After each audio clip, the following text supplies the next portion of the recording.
Well, another week passes, and another new movie makes its premiere on Shudder. I remember a while back there was a big to-do about Shudder acquiring The Cellar before its festival run was over. It stars the Where the Hell Has She Been actress of the decade, Elisha Cuthbert. But is The Cellar worth descending into? Stick around and find out.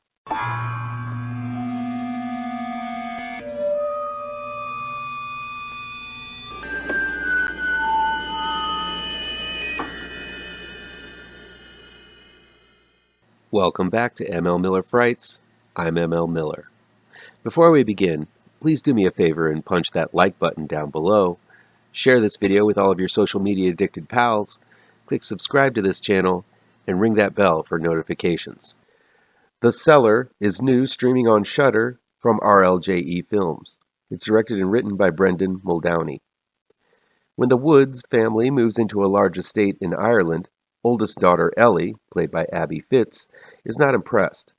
She suffers from the usual woes of having to leave the friends and comfort zone of her old home in order to get used to the new one. But her mother Kiera, played by 24's Elisha Cuthbert, insists she try to make the best of it. When Kiera and her husband Brian, played by Eoin Macken, have to work late on their first night in the house, Ellie and her little brother Dylan, played by Dylan Fitzmaurice Brady, are forced to stay alone in the house. After playing a strange record on a record player left in the study, the power goes out, leaving Ellie and Dylan terrified. Over the phone, Kiera instructs Ellie to go downstairs into the cellar to check the circuit breaker. But Ellie's connection cuts off when she gets to the bottom of the stairs. When her parents rush home, Ellie is nowhere to be found. This sends Kiera on a guilt-ridden journey to find out where her daughter has disappeared to, leading her to uncover some dark and evil secrets that have been associated with the house for many, many years. The Cellar is an elaboration of director Brendan Muldowney's short film, The 10 Steps. I haven't seen it, but it seems like the short basically tells the exact same story leading up to Ellie's disappearance.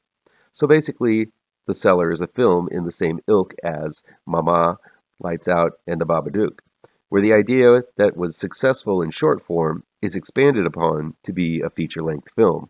While this might have worked with some films, I've found more often than not I prefer the short nugget of terror to its feature-length offspring. This was at least the case with both Mama and Lights Out for me, as both original shorts had me checking my own shorts for accidents by the time it was through.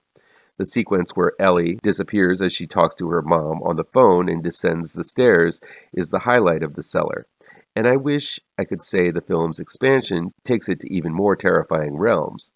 But unfortunately, after that well-done sequence, The Cellar feels very familiar. In this post-Insidious Conjuring world, it's very hard to make an original haunted house film.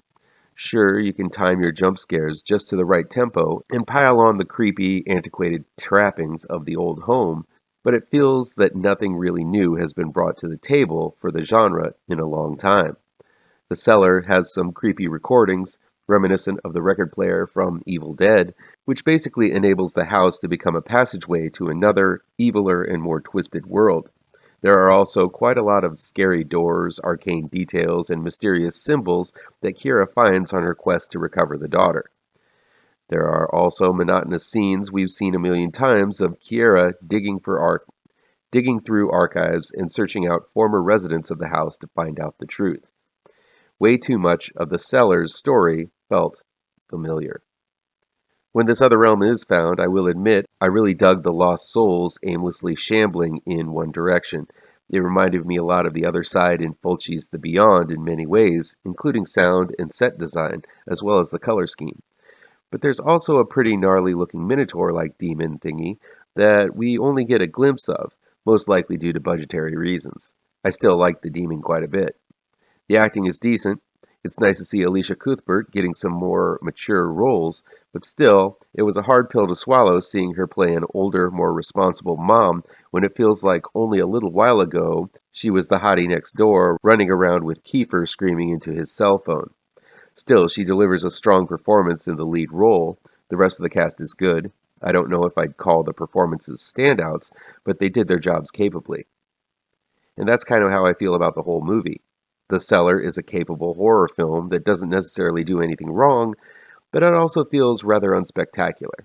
I think the familiarity and lack of real punch to anything hurt the film, but the setup of the film makes The Cellar a breezy watch that might entertain, but most likely will be out of your minds not long after the credits.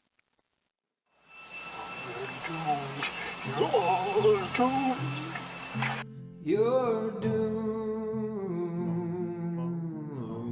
to live the life you're meant to be, stuck inside your reality.